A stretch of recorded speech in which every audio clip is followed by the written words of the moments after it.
है? क्यों रो रही है? मैंने तो अभी डांटा ही नहीं आपको। हैं? क्यों रो रही है? पहले आप रिकॉर्डिंग बंद करो। नहीं, पहले बताओ तो मैं बंद करूं। पहले रिकॉर्डिंग बंद करो तो ही बताऊंगी। आप बता दो, मैं बंद कर दूं। मम्मी मुझे है ना पापा की बहुत याद आती है। मैं ना जब दुकान पे जाते शाम तक खाना नहीं खाना हो, भूखे के भूखे काम करते।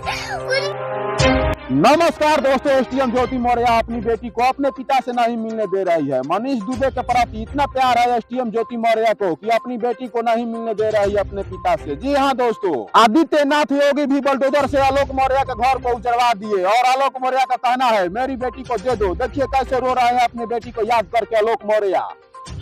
मेरी बेटियां सर बहुत परेशान हो रही हैं, बहुत प्रेशर झेल रही हैं। मुझे सर रो रो के कहती हैं पापा आप आ जाओ, मुझे आपके साथ रहना है।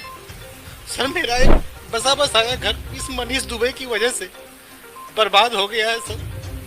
मैं सर इतने सर प्रेशर में जी रहा हूँ। मन तो सर एक बेटी अपने पिता के याद में रो रही है तो उधर एक बाप अपनी बेटी को याद करके रो रहा है। तो दोस्तों हम आपको दिखा रहे हैं वीडियो जिसमें आलोक मौर्य की बेटी भी रो रो कर एकदम बेहाल हो गई है। और दोस्तों आपकी क्या राय है, आपके नजर में कौन सही है, एसटीएम ज्योति मौर्य की आलोक मौर्य? हमें कमेंट करके जरूर बताएं। तो दोस्तों अगर हमारा वीडियो थोड़ा सा भी अच्छा लगा हो तो वीडियो के लिए एक लाइक जरूर कर देना। तब तक के लिए बाय बाय, मिलते हैं आपसे नेक्स्ट वीडियो में। जय हिंद, जय भारत।